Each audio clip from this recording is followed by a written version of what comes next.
músculo es uno de los pocos órganos que tú puedes crear hasta el día que te mueras. O sea, el músculo tiene esa nobleza.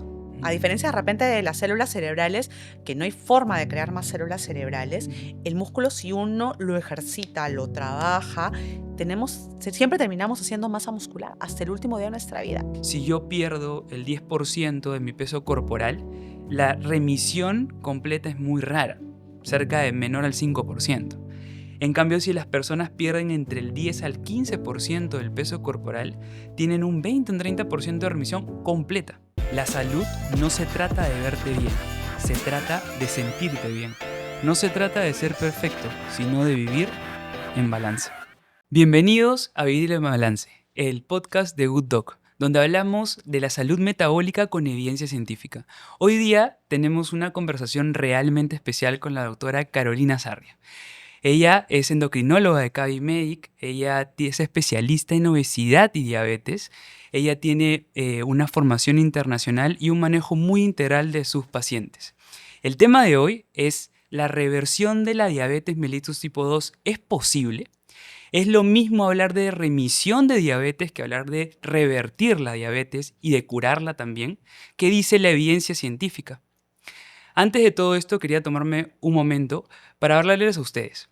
Sé que muchos han estado viendo los episodios, pero aún no se han suscrito. Y esto es algo rápido, sencillo y gratuito.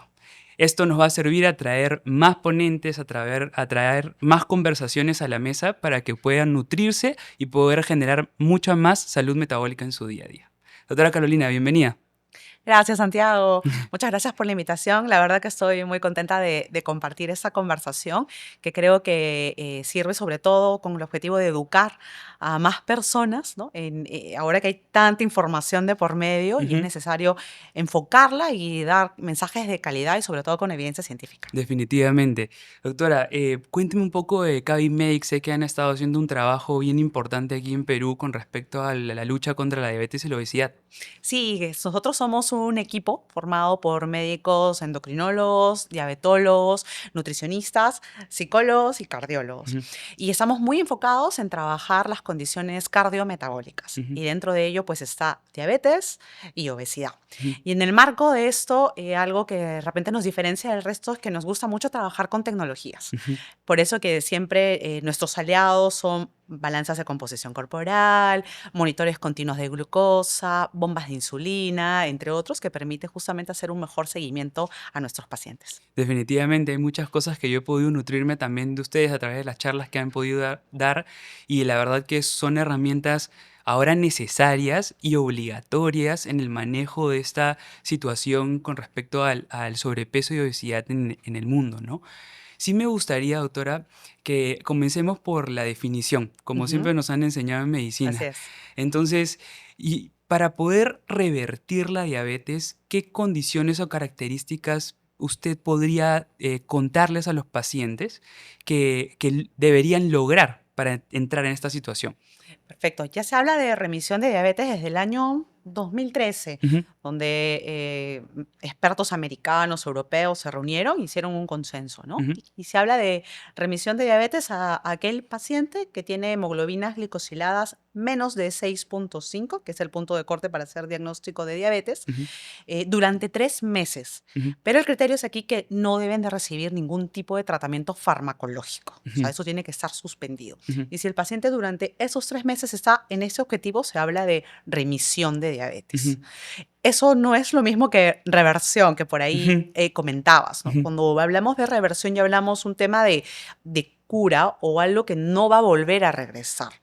Cuando hablamos de este concepto de remisión, puede ser que el paciente nuevamente pueda llegar a un estado de hiperglicemia, ¿no? Pero sí podemos hablar que durante ese periodo, cuando está con glicosiladas menos de 6,5 y sin tratamiento, la diabetes puede haberse dormido, vamos a llamarlo de esa manera. Ujú. Definitivamente, sí es importante contarles a los pacientes, digamos, para hacerle llegar bien la información y un poco, a veces nosotros estamos siempre emocionados con la parte Sí. médica y a mí me apasiona mucho y me ha costado bastante como realmente meterme un poco en las palabras de que no hablamos nosotros en un punto de la consulta, ¿no? Entonces, ¿Qué es la hemoglobina glicosilada? Yo les explico como si fuera un monstruito, ¿ok? Ajá, Les digo que la hemoglobina es como un Ferrari que tiene un ajá, asiento nuevecito ajá, para poder transportar oxígeno. ajá, Entonces, la hemoglobina glicosilada tiene espacio para llevar cosas exacto. en ese carro. Y justamente les digo que ha visto como el azucarero que al final se le Se queda pegado queda, el ajá, azúcar. ajá. Lo mismo le pasa en la sangre, ¿no es Así es. cierto?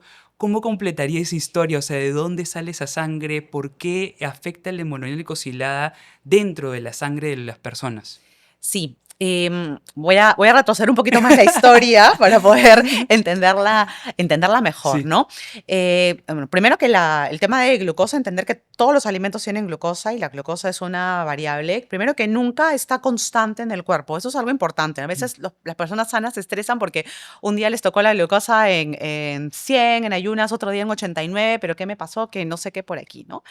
Y bueno, todos los alimentos que ingerimos contienen glucosa, a excepción del agua, pero en diferente concentración, Ujú, ¿no? Una vez que los comemos, esta glucosa se absorbe en el intestino y pasa a la sangre. Y efectivamente es como un pasajero esperando que alguien lo venga a recoger, ujú, ¿no?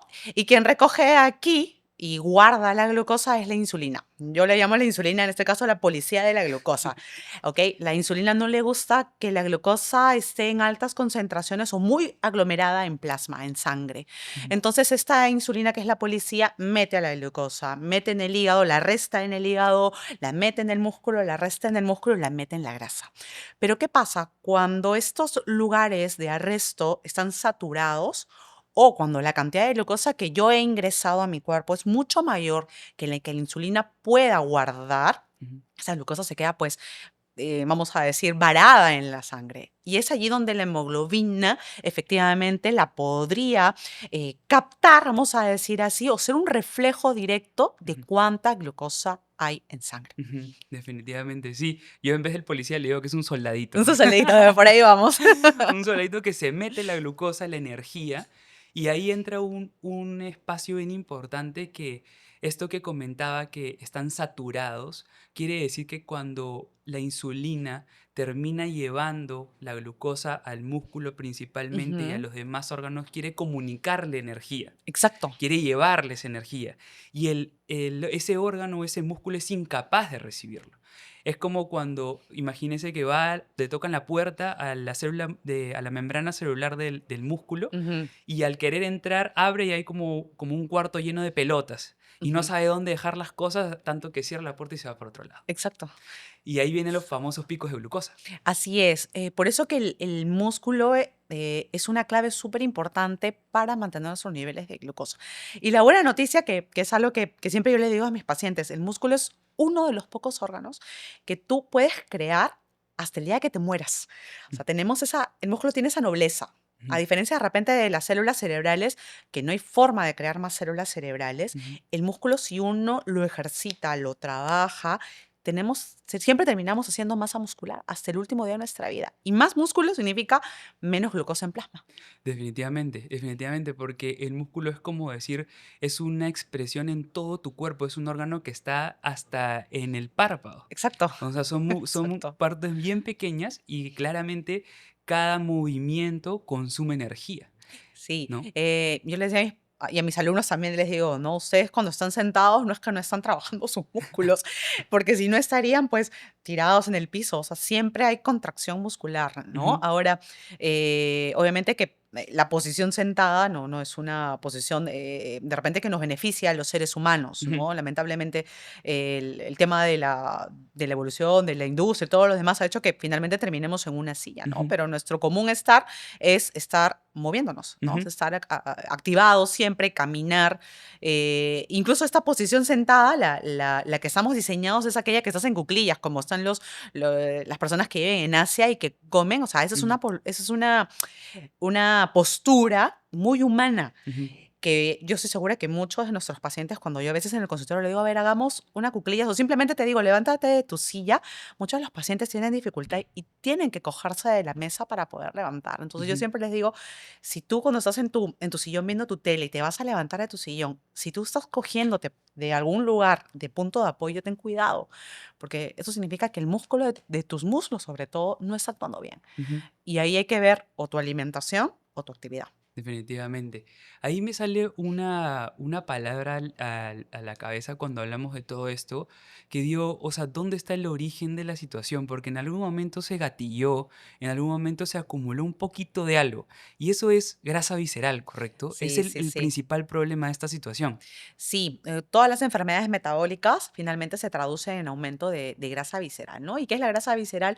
Es grasita, finalmente tejido adiposo, que se mete a los órganos. Ujú, Y lamentablemente la grasa es un tejido que inflama cuando está en mucha concentración. ujú, Y cuando algo se inflama no funciona.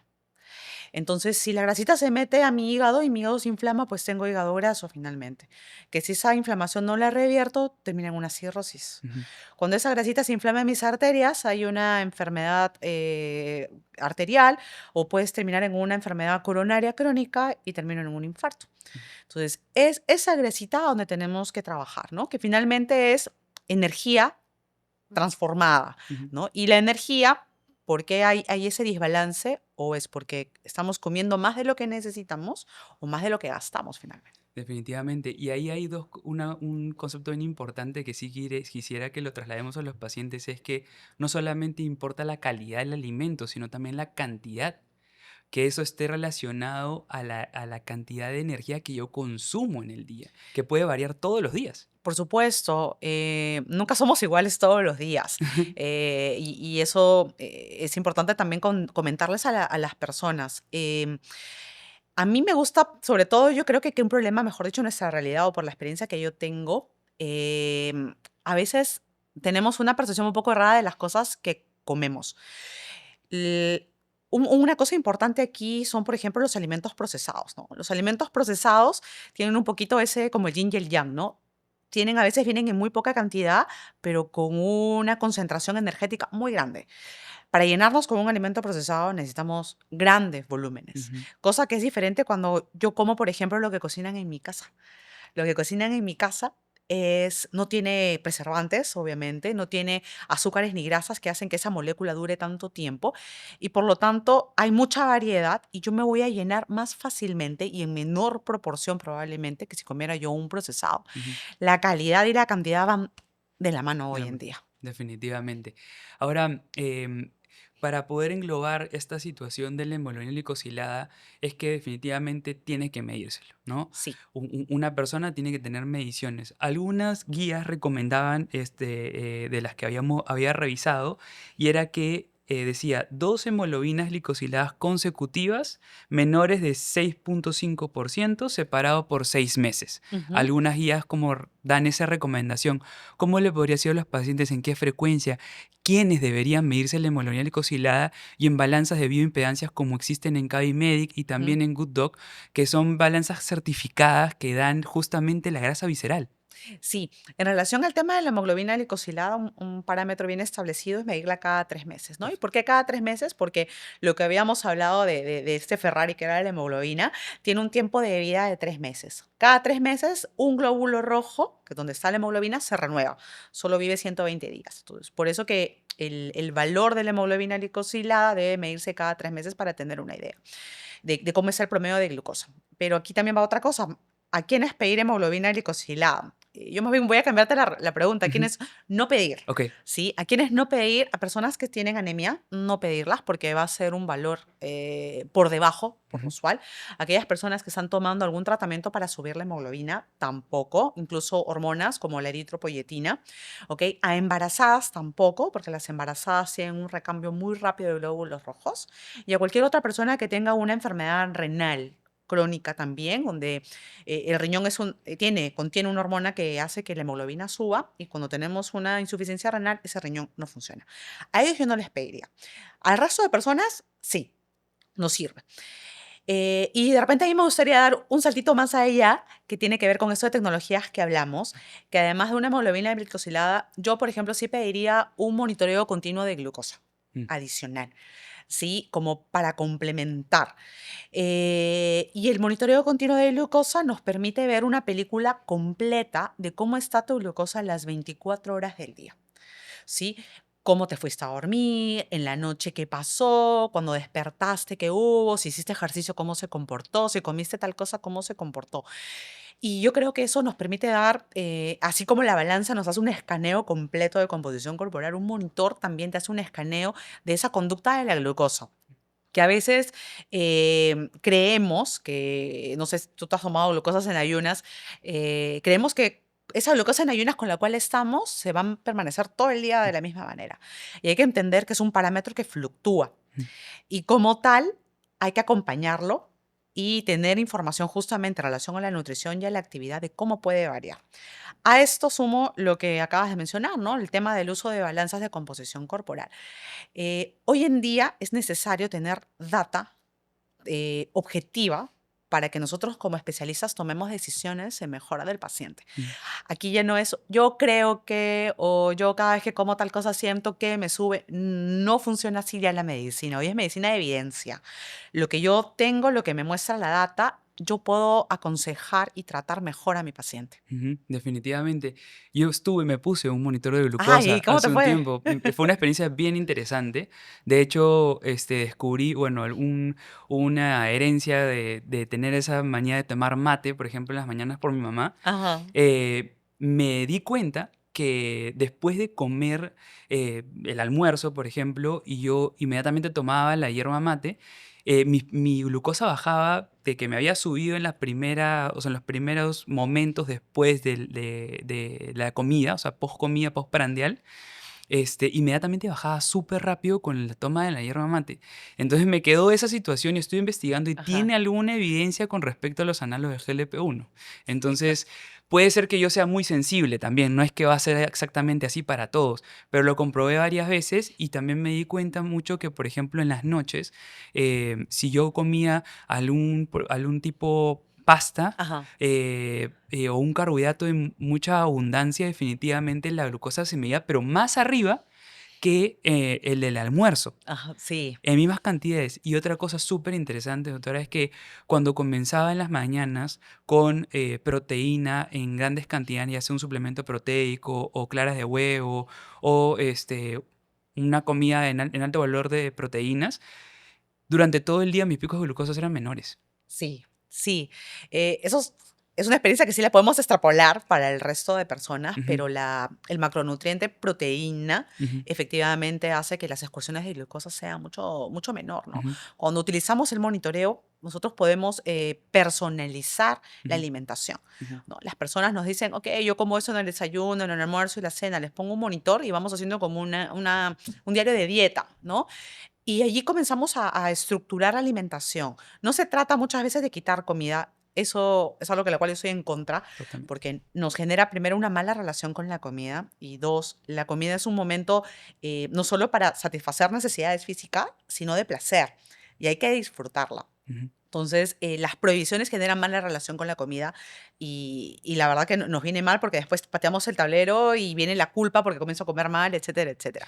Entonces, esta tecnología justamente permite personalizar de acuerdo al gusto de la persona y enseñarle que o sea, si quiere comer un día una torta de chocolate está muy bien, pero lo que queremos decirles es, tú tienes una porción justa.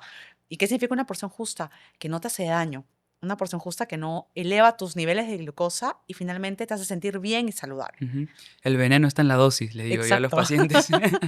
Es verdad. Por ahí va un poco la situación, sí. La verdad que me gustó y lo recomiendo a todas las personas como una experiencia utilizar un monitor de glucosa bajo una supervisión médica, porque es un dispositivo médico todavía, Exacto. y hay aplicaciones y todo lo demás y que definitivamente dan un aporte. La verdad que a mí me encantó mucho, me gustó mucho la experiencia. Entonces, voy a entrar un poco Ujú. en algo que también he escuchado, que incluso los pacientes han leído, con respecto a este estudio de cuánta pérdida de peso tengo que tener para tener una probabilidad de remisión parcial y remisión completa. Entonces, aquí, por ejemplo, una de las cosas que había visto es que si yo pierdo el 10% de mi peso corporal, la remisión completa es muy rara, cerca de menor al 5%. En cambio, si las personas pierden entre el 10 al 15% del peso corporal, tienen un 20 o un 30% de remisión completa. Ujú.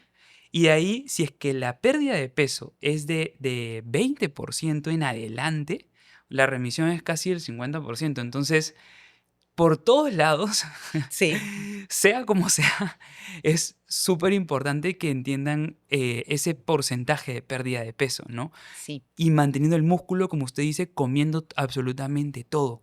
¿Qué, cómo ve usted cómo lo comunica en la consulta de los pacientes esa expectativa, ¿no? Sí, cuando llega un paciente a la consulta por querer mejorar su composición corporal, sí viene con muchas expectativas, ¿no? Ujú, Y algo que yo les converso es que, primero, que ellos no son un número en la balanza, ujú, eso es una cosa importante que mencionar, y lo que aquí buscamos es recuperar salud. Eso creo que es un mensaje que hay que dejar claro, independientemente de los kilos que vamos a perder, ¿no? ujú, Y conforme hacemos el seguimiento, pues vamos mirando cómo va evolucionando ese peso.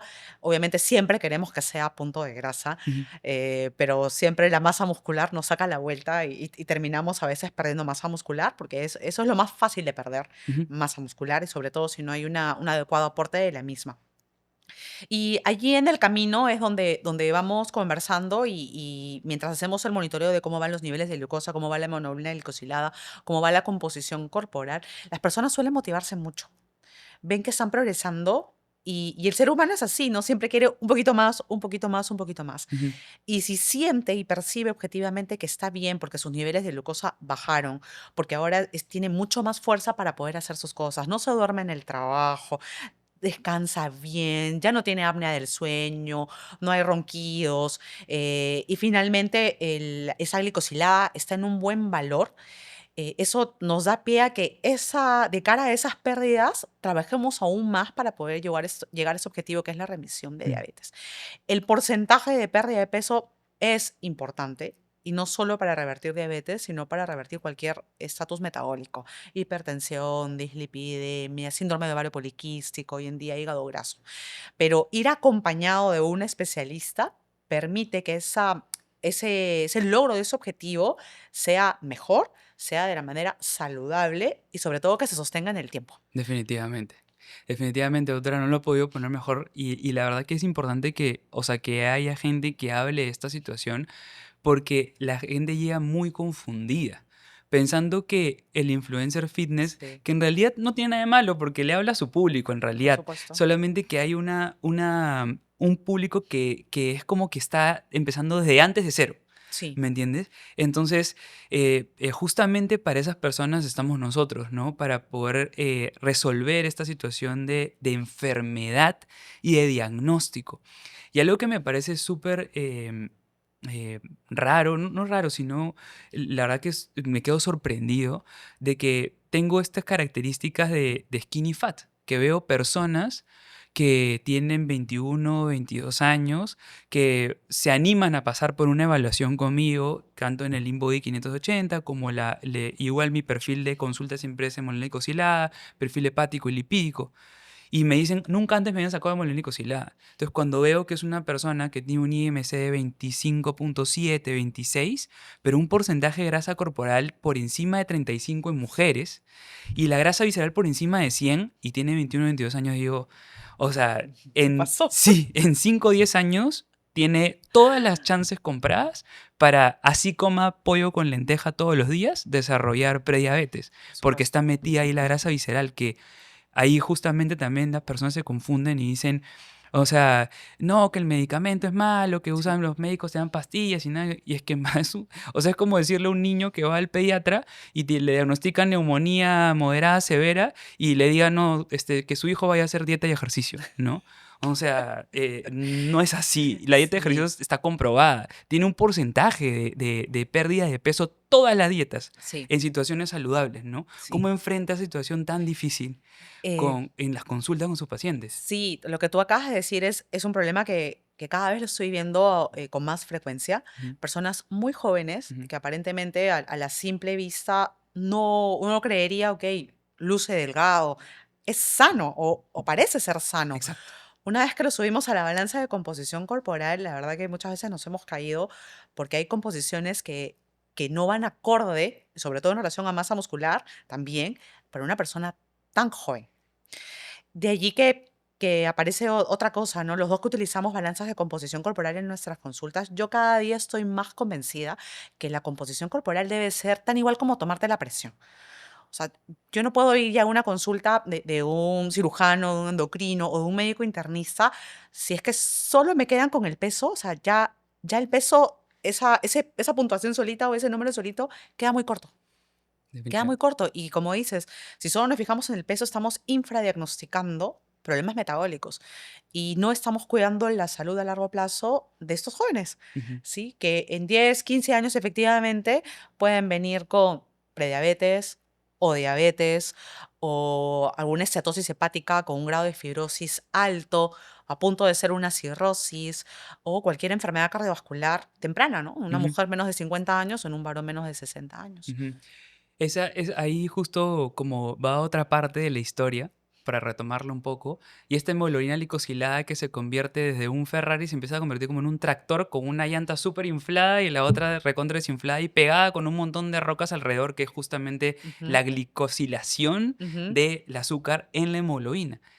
Cuando llega a los capilares más lejanos de la punta de tu dedo, del ojo, de incluso las capilares que tenemos en los intestinos, en el estómago, ahí es donde se atraca, como que, para poder explicar al paciente como que ese es el límite hasta donde llega y ya no puede regresar. Y ahí empiezan las complicaciones tardías de la enfermedad de la diabetes, ¿verdad? Sí, y debo de mencionar de que, o sea, no necesito tener glicosiladas más de 6,5%, que es el diagnóstico de diabetes, para tener una complicación microvascular. Y por allí salen, siempre mis pacientes me dicen, ¿y por qué en algún momento, mis alumnos sobre todo, ¿no? ¿Por qué pusieron punto de corte 126 de glucosa en ayunas para hacer diagnóstico de diabetes? ¿No? Y obviamente yo les digo, ¿por qué creen ustedes? Porque a alguien se les ocurrió, o sea, simplemente durmió y se iluminó. El hecho de que hayan puesto un punto de corte es porque justamente a partir de ese valor de glucosa es que ya hay cambios a nivel de la vasculatura más chiquitita, sobre todo en el ojo, ¿sí? Que ese aumento de glucosa genera daño de los vasos de la retina. Entonces, ese punto de corte 126 en ayunas es porque hay daño vascular. Y hay estudios también que con glucosas entre 100 y 125, que es rango de prediabetes, las personas tienen síntomas de neuropatía. Mm, Hay personas muy sensibles cuyas fibras nerviosas, efectivamente, cuando hay estos valores de glucosa, estas fibras nerviosas hacen como cortocircuito porque se intoxican de la glucosa que hay en el medio por el proceso inflamatorio que también genera, y comienzan a sentir adormecimientos en las piernas. Algunos dicen, no, es mi ciática, no, que por aquí, que es porque la postura que hago, etcétera. Pero si yo tengo ya adormecimientos en ambos pies, en mis deditos de los pies, calambres por las noches, yo sí debería hacerme un examen de glucosa, un perfil metabólico para ver esto. definitivamente. O sea, qué importante, y ahí también usted decía, ¿no? Ya el taímetro y la balanza quedan muy cortos, porque he tenido pacientes que han venido derivados de su propio trabajo. O sea, y por ejemplo, militares, que me parece súper grave, porque me dicen, doctor, me han dicho que estoy con sobrepeso, los mido y veo la masa muscular, y la masa muscular está en un hombre de 75, 1,75 m, está por encima de 35, 36, que está en un nivel alto, que es como su 120, 130% en realidad, y por eso es que pesa más, no es que tenga un IMC alterado por eso. Entonces, hay de este desconocimiento tan básico, ¿no? De la composición corporal en los médicos. Sí, sí, la balanza se quedó corta, definitivamente. Yo a todas las personas que están ahí viéndonos, yo sí les recomiendo, si tienen la oportunidad de hacerse una composición corporal, háganselo. Una vez al año como mínimo. Si puedes hacértelo más, mejor. Si estás entrando a un tema de mejorar tu composición corporal, tienes que hacerlo de manera frecuente porque es la única manera de poder ver qué es lo que estás mejorando. Y a los colegas que nos ven, hay que ir ya un pasito más allá. Yo creo que los médicos y el personal sanitario ya de este año del 2025 ya debemos escalar. Ya la balanza por sí sola ya no debería ser nuestro consultorio. Deberíamos tener algún tipo de composición corporal y si no tenemos de repente una balanza de bioimpedancia, hay otras herramientas, ¿no? Como la medición del perímetro abdominal, ¿no? Algunos a veces incluso hacen medición del perímetro de cuello, nuestras nutricionistas utilizan los pliegues, o sea, hay otras cosas que nos pueden dar mejor información que solo el peso. Definitivamente, es un índice, no sirve para analizar Exacto. cosas, o sea, es una sumatoria del músculo, la grasa y otros componentes, material óseo y entre otras cosas que van sumando finalmente y no sabes qué estás perdiendo. Ujú. Y por eso es que aparecen los famosos rebotes, porque la gente ve que pierde peso porque dejó de comer carbohidratos 2 semanas y claro, pues o sea, empieza a comer al día siguiente algo y lo va a reganar completamente y más porque no ni siquiera desde el peso de grasa, sino del músculo, porque el Exacto, músculo es agua y glucógeno. exacto. Entonces el carbohidrato llena inmediatamente el músculo y vuelve a subir de peso. Por eso parte de, es más bien, estabas yendo bien de nuevo porque empezaste a comer y pucha, y S- por la mente, y eso es lo que más peleamos en la consulta, ¿no? Sí, y también algo que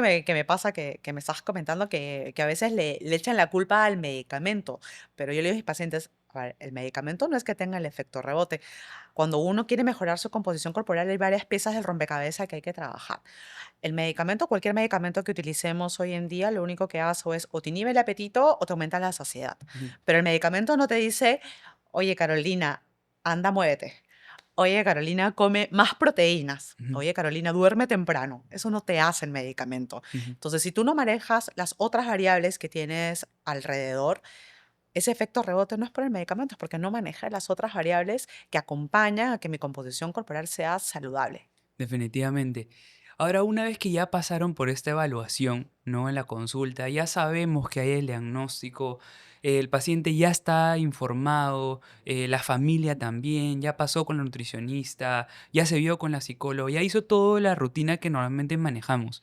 Em, Cuando se necesita ya la toma de decisión de qué vamos a utilizar, ¿no? Y acá también nosotros tenemos un mea culpa porque no hemos formado como una red de trabajo entre todos los endocrinólogos, cirujanos, cada uno ha hecho como cada uno lo que puede en realidad, Exacto. ¿no? Y ahí es falta de, obviamente de una guía, Un liderazgo. sí, Sí. ¿no? Entonces, em, cirugía, fármacos, dispositivos, ¿cómo lo aborda en la consulta? O sea, porque es difícil, a veces yo le digo, yo soy cirujano y también aplico análogos GLP-1. Entonces, yo sé que la cirugía tiene las mejores tasas de remisión a largo plazo, a cinco Así es. años. Entonces, cuando les presento, solamente el 1% o máximo 2% de las personas que yo veo quieren operarse. Y es una cosa bien complicada, ¿no? Sí, yo creo que hay mucho temor y mucha mala información, yo creo. Lo primero, pues hay que ver lo que es lo que quiere el paciente, ¿no? Cuáles son sus expectativas y ver la condición por la cual viene y las complicaciones que puede tener en el momento, definitivamente. Creo que muchas personas temen mucho la cirugía porque es muy invasiva. Mm, Sin embargo, como yo opino lo mismo que tú, tiene altas tasas de éxito mm, y al paciente que lo necesita hay que motivarlo porque lo necesita, mm, ¿sí? Y va a ser, en este caso, la mejor herramienta para que esté saludable, ¿sí? Eso sí, al que necesita hay que darle. Es como ujú, hacer un zapato a medida, ¿no? Que uno hay que buscar a tal paciente, este es tu zapato, esta es tu talla, este es tu color, lo que te encaja. mm, Yo sí, al paciente que necesito, refiero, no hay de otra. No puedo hacer más porque le tengo que ser sincera. Yo con los tratamientos médicos no puedo ofrecerte lo que tú necesitas ahora. ujú, De repente, de primer momento, para que llegue en mejor condición a la cirugía, sí puedes utilizar un tratamiento farmacológico, ¿no? ujú, Porque eso sí disminuye el riesgo de complicaciones, sabemos, durante el posoperatorio ujú, inmediato, ujú, ¿ok? Pero una clave aquí es personalizar, ujú, ¿no? ¿Qué es lo que el paciente quiere? ¿Qué es lo que yo le puedo ofrecer? ¿Cuáles son sus mejores opciones y qué lo va a beneficiar más a largo plazo? ujú. Justo ahí tocó un tema bien importante que ahora el martes, mañana, bueno, ahora en la noche me voy a, a Chile para el Congreso de Cirugía Mm, Mundial del IFSO 2025, que es en Santiago. Y una de las cosas de los lemas del Congreso ahora es terapia combinada, ¿no? No quiere decir que una excluya a la otra, así sino es. que tenemos mejores resultados combinando análogo GLP-1 previa Sí, y posteriormente a la cirugía, a los dispositivos o a cualquier intervención que se haga. Entonces, en realidad ya estamos cada vez más hilando entendiendo el concepto de que un nutricionista no puede tratar obesidad. Un cirujano solo solo. tampoco. Exacto. Un endocrinólogo, un médico internista no. O sea, es como realmente es algo en conjunto. O sea, es una enfermedad muy grande, ¿no? Que muchas Sí, personas están pasando, ¿no? y justo lo que me comentas, ¿no? Porque el manejo de de la pérdida de peso, y por qué tiene que ser multidisciplinario, por lo siguiente, cuando las personas comienzan a perder peso, llega un punto que se activa lo que se llama el set point, ¿no? Ujú. Es decir, nuestro cuerpo tiene un límite para perder peso, porque nosotros los seres humanos no estamos diseñados para perder peso, evolutivamente hablando, ¿ok? Entonces, cuando el paciente llega a ese set point, tenemos que buscar otras herramientas justamente para partir del set point, sobre todo si no hemos logrado un objetivo de salud. Y es por eso que, como tú mismo dices, una dieta sola a veces no va a funcionar. Yo necesito medicamentos, necesito cirugía, necesito a veces terapia psicológica para poder entender algunas cosas y reestructurar conductas a la vez. Necesito tener horarios, organizarme para poder llegar a un objetivo. Entonces, hoy en día, hablar de condición de obesidad requiere manejo de todas las especialidades. Definitivamente. Aquí hay unos datos que quisiera Ujú, compartir. Es un estudio que se llama Direct Trial, ujú, que se hizo sí. en el Reino Unido. Ujú, Y hay algo bien interesante acá porque te dice el estilo de vida intensivo. Utilizaron protocolos en las personas de dieta, ejercicio, una dieta bien hipocalórica y en sí. un proceso establecido de tiempo, ¿no? Como que apurar un poco a las personas, pero igual duró 5 años. Y solamente el 13% a 5 años, con apoyo dietético continuo, llegaron a la remisión con estilos de vida intensivo. Sí, Entonces, no es suficiente. no es suficiente. Se tiene que utilizar todo. Sí, todavía hay esa corriente de pacientes que no quieren usar algún fármaco para perder peso. Sí, por temor, por mala información, desinformación, por X cosas, ¿no? Porque la experiencia de mi vecino, de mi amigo, del trabajo, yo qué sé.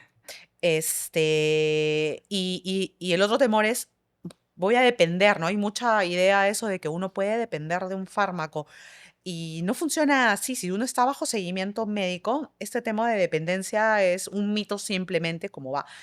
Si queremos mejorar las tasas de remisión, ¿no? Por fuera del estudio que mencionas, efectivamente necesitamos tratamiento farmacológico en aquella persona que efectivamente lo necesita.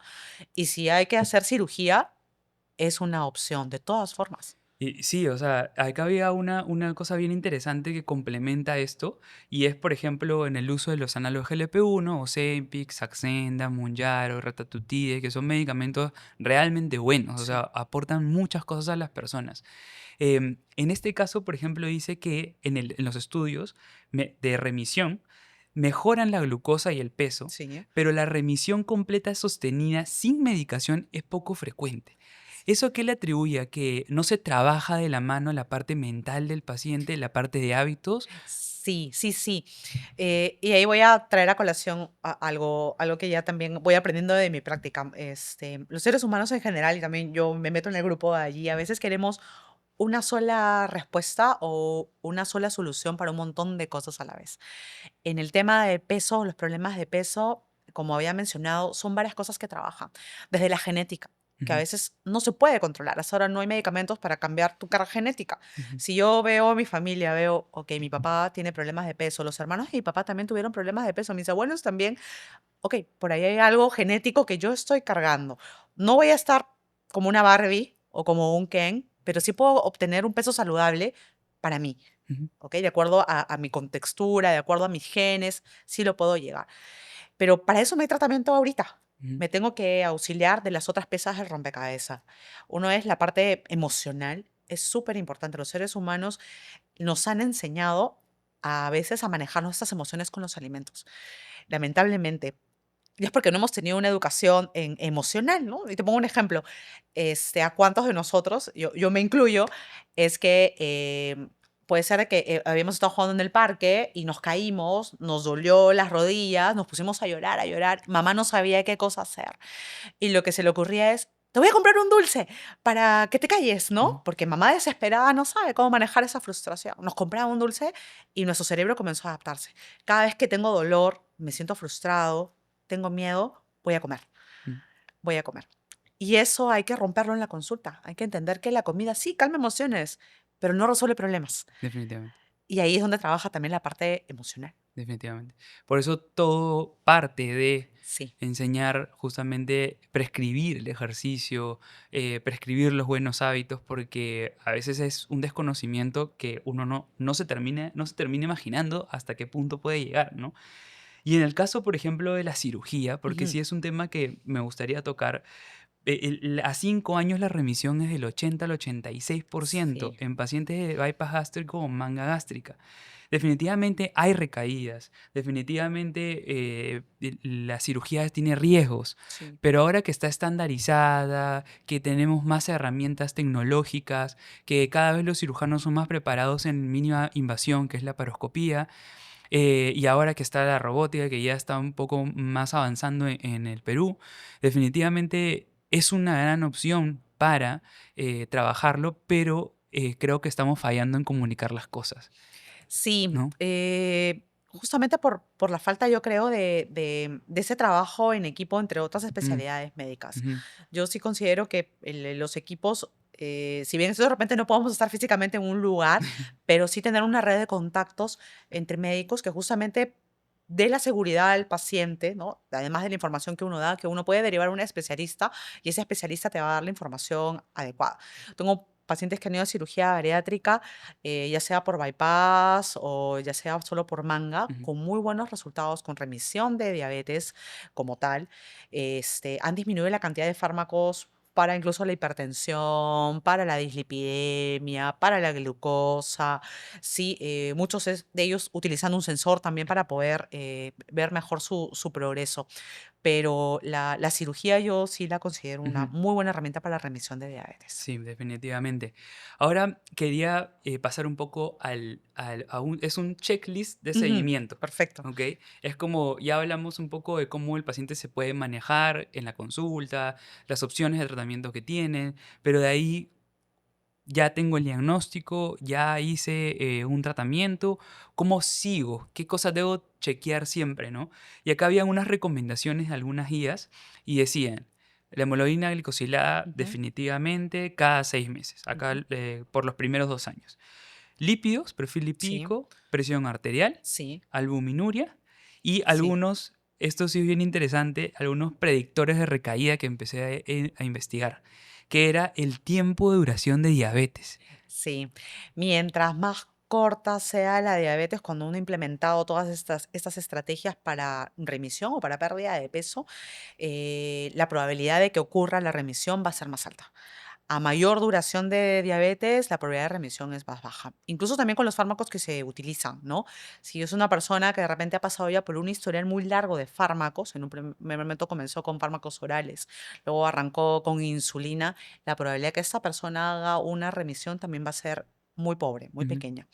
Entonces, uno puede de repente ofrecer remisión a un paciente cuando recién es diagnosticado, ¿sí? ujú, Cuando no tiene ninguna complicación. ujú, ¿Ok? ujú, Es como la posibilidad para que llegue es mucho mayor, ¿no? ujú. Mucho mayor.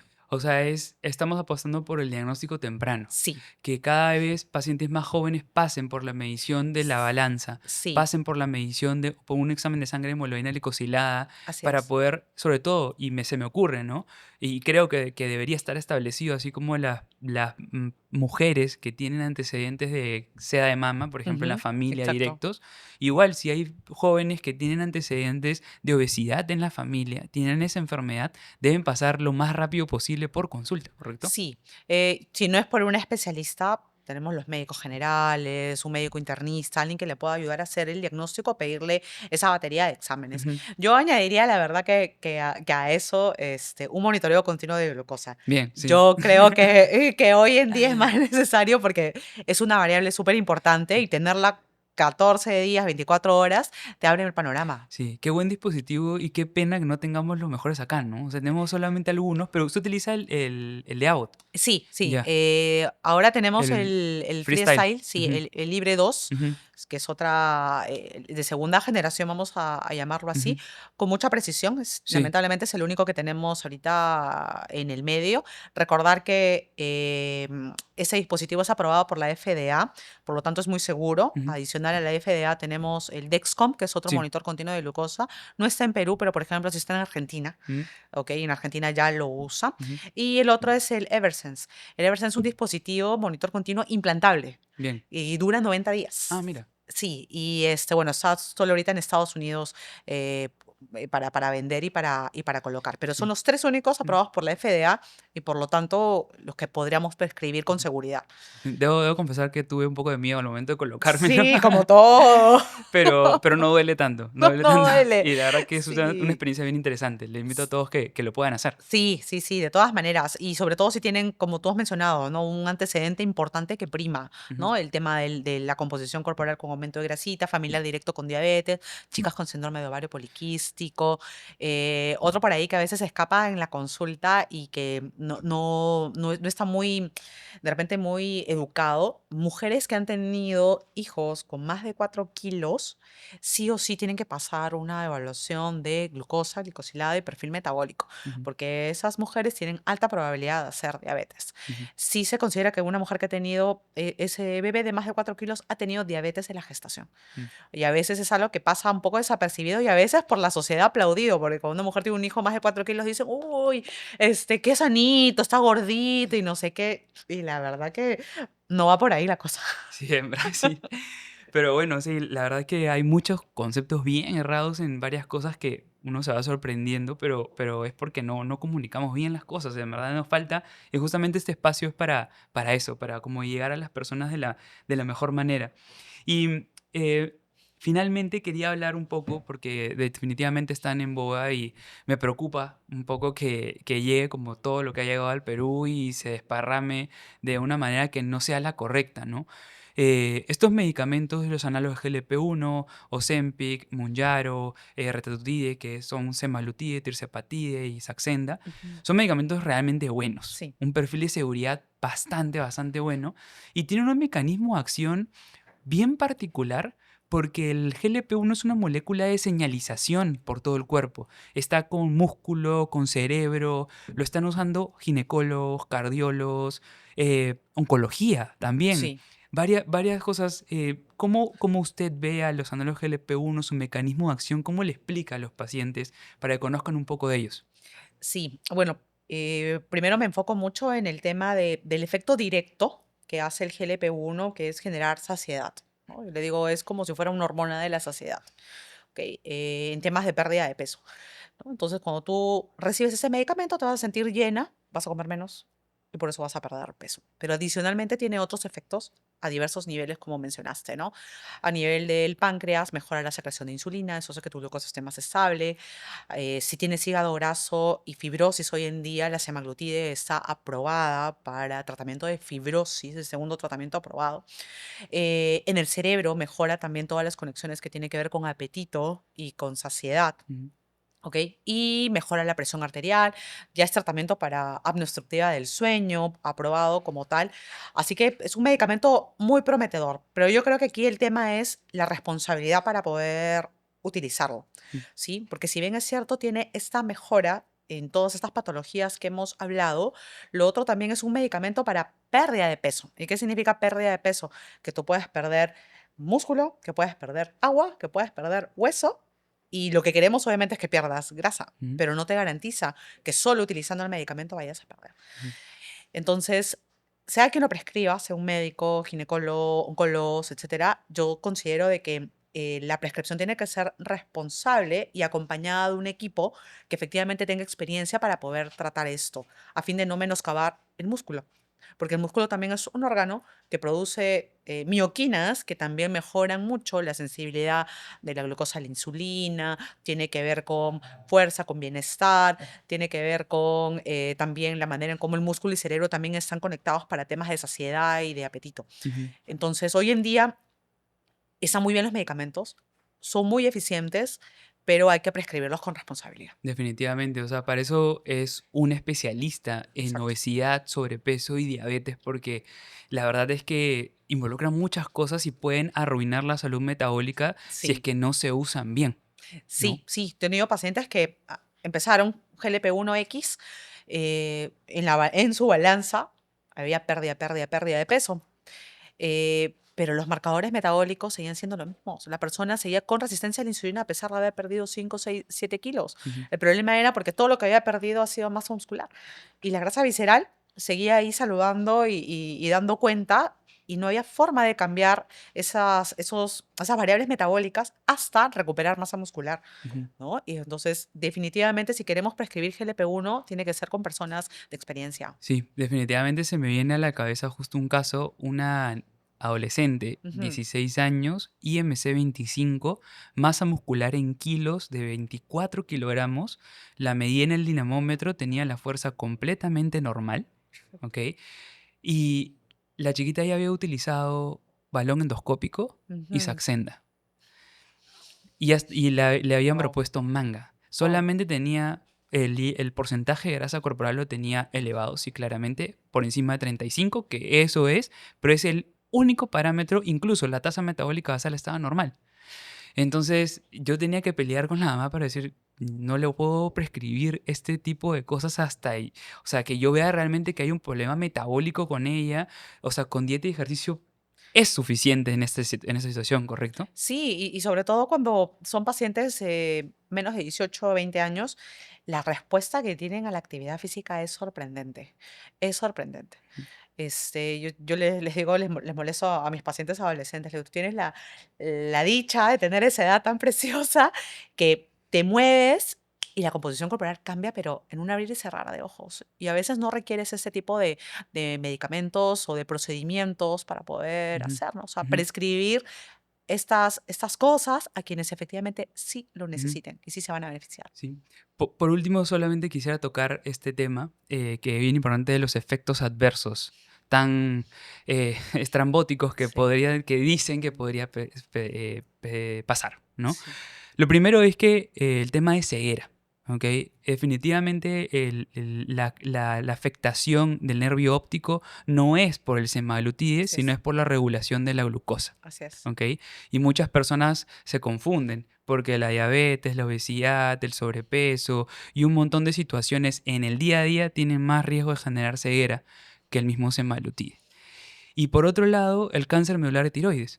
El cáncer medular de tiroides no existe ningún reporte, ningún estudio serio En humanos, en humanos. exacto. Y lo que pasa es que hubo un estudio en 2014 y que fue en ratas de Ujú. laboratorio y las ratas de laboratorio tienen una disposición distinta Sí. y tuvieron un aumento de tumores tiroideos. Eso es correcto, pero el medicamento se usa, puede ser de los años 90 o que había Ribelius, o puede Sí, ser sí, sí, que en sí, sí. pastillas, o sea, no es una molécula nueva. No es una molécula nueva, pero siempre las cosas estrambóticas salen, pero a la Ujú. luz y alertar, ¿no? Y la información también amarillista que se vende en relación a eso. Como La tú pancreatitis también, ¿no? La pancreatitis es otra cosa. Ujú, Muchos pacientes vienen y me comentan, he leído que fulana me ha dicho que me va a dar pancreatitis por usar sema, lira, entre otros.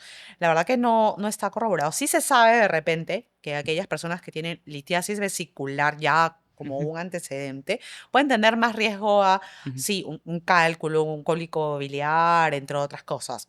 Sí, se sabe. Es importante por eso que cuando un médico especializado prescribe, conversar y hablar que va por ese lado, ¿no? ujú, Y en relación al tema de la visión, sí, efectivamente, la literatura, tú muy bien lo has mencionado, y lo que hay reportes de alteración de la visión incluso es pacientes con diabetes, ya tienen diagnóstico de diabetes y retinopatía.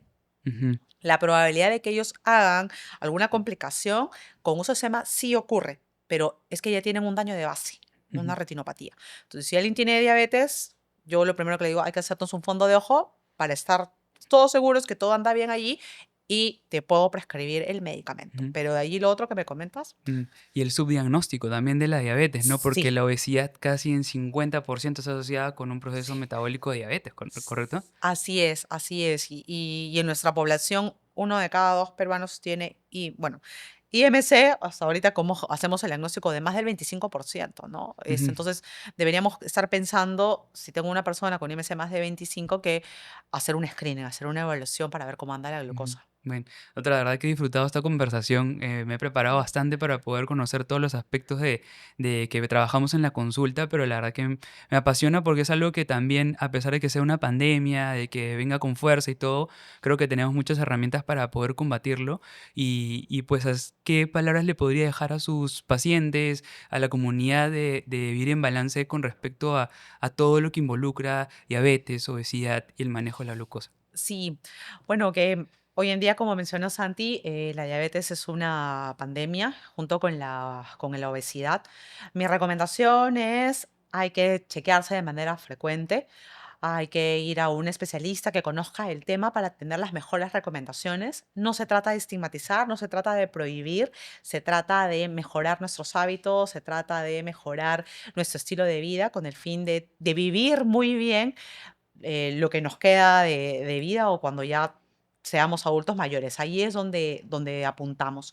Y bueno, te quería agradecer, Santi, la verdad, por la oportunidad. A mí también me ha encantado conversar contigo y yo creo que este tipo de conversaciones se necesita hoy en día cada vez más entre diversas especialidades médicas que vemos o que compartimos personas que quieren llegar a mejorar, en este caso, su composición corporal. Así que espero que no sea la primera ni la última vez y muy feliz de estar aquí contigo. Gracias. Muchísimas gracias, doctora. Unas últimas palabras. Si este episodio te ha aportado valor, compártelo, suscríbete a nuestro canal para poder tener más conversaciones tan especiales como la que hemos tenido el día de hoy. Y pues nada más, es gratis, es rápido, es sencillo y vas a ser parte de esta historia y este camino de información para todas las personas de nuestra comunidad. Gracias.